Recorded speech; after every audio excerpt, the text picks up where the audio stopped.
जैसे कि last episode में हमने देखा कि जियान ने न्यू स्टूडेंट्स के साथ टीम बनाकर सीनियर्स को हराना शुरू कर दिया था और वो सभी लोग अब खुश हो ही रहे थे कि उनके सामने ब्लैक शा आ जाती है। बाईशान भी अब चिढ़ के मारे इनकी टीम को छोड़कर चला जाता है, जिससे जियान की टीम अब और कमजोर हो जाती है। लेकिन जियान हिम्मत ना हारने को कहता है और अब ये लोग ब्लैक शा से लड़ने लगते हैं। सभी ने अपना अपना ओपोनेंट ढूंढ लिया था और वो उसे हराने की कोशिश कर रहे हैं। जियान लीडर से लड़ रहा है और उन दोनों की लड़ाई बहुत भयानक लेवल की है। जी जूनियर जियान को इस तरह लड़ता देखकर समझ आती है कि जियान इसे संभाल लेगा, लेकिन वू हाओ कुछ कमजोर पड़ता हुआ नजर आ रहा है। जी जूनियर अब अपने ओपोनेंट से लड़ाई करती है और अपनी यूनिक फाइटिंग स्टाइल से वो उसको हरा देती है। वू हाओ जो कि अपने ओपोनेंट से हार रहा था, उसे काफी ज्यादा बुरा लग रहा था, इसलिए वो अपने फुल पोटेंशियल में आता है और उस पर अपना अटैक करता है। और हालांकि वो उसे थोड़ा दूर धकेलने में पीछे हो जाता है, लेकिन वो इसमें खुद बहुत ज्यादा घायल हो गया है।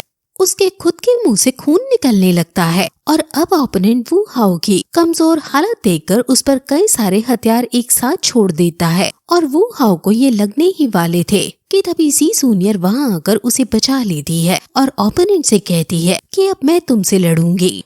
वू हाओ जी जूनियर से कहता है कि इसकी कोई जरूरत नहीं, क्योंकि मैंने अपने अटैक से इसे थोड़ा घायल कर दिया है और अब दोनों मिलकर इसे जल्दी से हराकर दूसरों की मदद करने चलते हैं। अब वो दोनों फिर मिलकर उस पर हमला करते हैं और इन दोनों के कंबाइन अटैक से वो एक बार भी डॉज नहीं कर पाता और घायल होकर गिर जाता है। वहीं हुजी अपने ओपोनेंट से लड़ रही थी और उसे अच्छी टक्कर दे रही थी। न्यू स्टूडेंट्स की टीम जीतती हुई नजर आ रही है।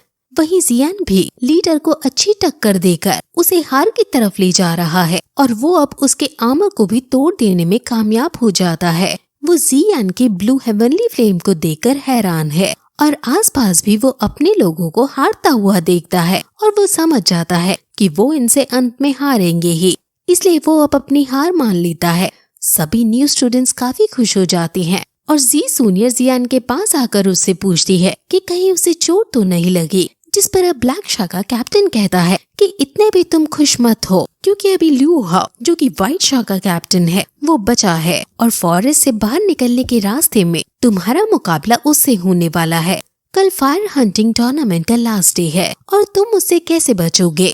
वो फिर उसे अपनी फायर एनर्जी देता है और वहाँ से चला जाता है। वहीं हम व्हाइट शा को देखते हैं जिसे उसका लीडर लू हाओ लीड कर रहा है और ये लोग न्यू स्टूडेंट्स की टीम के आने का ही इंतजार कर रहे हैं। बाकी ओल्ड टीम के साथ बाईशान फॉरेस्ट पार कर चुका था, क्योंकि वो ब्लैक शा के लीडर के साथ पहले ही किसी रिलेशन में था, इसलिए सीनियर्स उसे जाने देते हैं। अब फिर न्यू स्टूडेंट्स की टीम व्हाइट शा की टीम के पास आ जाती है। जियान सभी को लीड करता हुआ आगे बढ़ रहा है और अब बाकी न्यू स्टूडेंट सोचते हैं कि हम वीक टीम्स थी, लेकिन एक साथ काम करने की वजह से हमने इतने सभी को मार डाला है। पहले हम बैटल से भागा करते थे, लेकिन अब हम लड़ाई को खुद ढूंढकर उसके पास जाते हैं और अब भी हम इस आखिरी पड़ाव को पार कर ही लेंगे। वो सब एक पुरानी लकड़ी के ब्रिज को पार करके आगे बढ़ रहे हैं और अब व्हाइट शा की टीम के आगे जाकर खड़े हो जाते हैं। जियान और लू हाओ अपना अपना एक दूसरे को इंट्रो देते हैं। व्हाइट शा इन्हें आगे नहीं बढ़ने देना चाहती है, लेकिन ये फ्रेशर्स भी पूरा दृढ़ निश्चय बनाए हुए हैं, इसलिए अब जियान अपनी तलवार निकाल लेता है। सभी लड़ने को तैयार हो जाते हैं। लू हाओ कहता है कि क्यों हम बाकी लोगों को दिक्कत में डालें, मैं अकेले तुमसे लड़ने आऊंगा। तुम कोई भी 4 लोगों को अपने साथ ले लो, बाकी लोग मेरे बाकी लोगों से लड़ेंगे। अगर मैं जीत गया तो तुम सभी को अपनी फायर एनर्जी देनी होगी। सभी मान जाते हैं और अब जियान के साथ जो उसके दोस्त है वो लीडर से लड़ते हैं और बाकी लोग बागी ओपोनेंट से। अब ये चारों लीडर पर एक साथ हमला कर देते हैं और लीडर इन सभी को एक साथ संभाल पा रहा था, जिससे हम इसकी शक्ति का अंदाजा अच्छे से लगा सकते हैं। इनके बीच काफी आइकॉनिक लेवल की फाइट हो रही है। वहीं बाकी ओपोनेंट फ्रेशर्स को हराने में कामयाब होते हुए नजर आ रहे थे और अब फ्रेशर्स जियान के बताए गए अरेंजमेंट को ध्यान में रखकर उस पर हमला करते हैं, लेकिन सीनियर्स एक चौकोर आकार में खड़े होकर फॉर्मेशन क्रिएट करते हैं और फ्रेशर्स की चाल को खराब कर देते हैं। वहीं जियान लड़ते लड़ते ब्रिज पर जा पहुंचता है और जियान दिमाग लगाकर लीडर को ब्रिज के दोनों तरफ से घेर लेता है और फिर तभी चारों लोग एक साथ उस पर हमला कर देते हैं और इन चारों की एक साथ एनर्जी से लीडर थोड़ा सा घायल हो जाता है। जियान कहता है कि भले ही तुम स्ट्रॉन्ग फाइटिंग स्पिरिट के योद्धा बन चुके हो, लेकिन हम चारों का अटैक झेल पाना बहुत ज्यादा हो गया है। वो ब्रिज भी थोड़ा टूट गया था और नीचे उसके एक झील थी।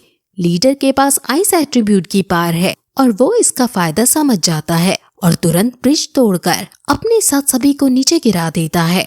जियान सभी को सावधान होने को कहता है और लू हाओ सबसे पहले आइस एट्रीब्यूट का इस्तेमाल करके पूरी झील को बर्फ में बदल देता है, क्योंकि आइस एट्रीब्यूट वाले योद्धा को पानी के आसपास लड़ना बेनिफिट करता है। और अब वो बर्फ के टुकड़ों से सभी पर हमला एक साथ करना शुरू कर देता है। इन चारों को काफी ज्यादा दिक्कत हो रही है और इससे बचने के लिए जियान उस पर काउंटर अटैक करता है, जिससे उसे रुकना पड़ता है। वो जियान के इस काउंटर अटैक से काफी इम्प्रेस है, लेकिन फिर वो तभी आसमान में एक बॉटल सा खोलकर सभी के ऊपर उसमें से बर्फ गिरने लगता है। जी जूनियर शील्ड क्रिएट करके सभी को बचाने की कोशिश करती है और इसमें जी जूनियर को थोड़ी चोट भी लग जाती है और जियान ये देखकर काफी ज्यादा गुस्से में आ जाता है और कहता है कि अब तुम्हें इसकी कीमत चुकानी पड़ेगी। वो अब अपनी फ्लेम को निकालता है और वो भी पर्पल पिल खाकर दूसरी फ्लेम को निकालता है और इन दोनों फ्लेम्स को मिक्स करने लगता है। एल्डस इसकी फ्लेम को देखकर हैरान है, क्योंकि ऐसी पावर उन्होंने पहली बार देखी है, क्योंकि ये पावर सिर्फ हाउ हैंग लेवल के योद्धा के पास हो सकती है। अब जियान दोनों फ्लेम्स को मिलाकर बुद्धा लोटस बनाने में कामयाब हो जाता है और सीधे उसके ऊपर छोड़ देता है।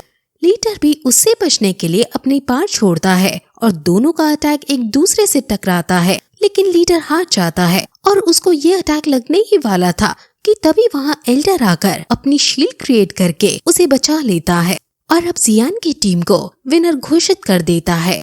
ये देखकर सभी फ्रेशर्स खुश हो जाते हैं और फिर यही एपिसोड खत्म हो जाता है।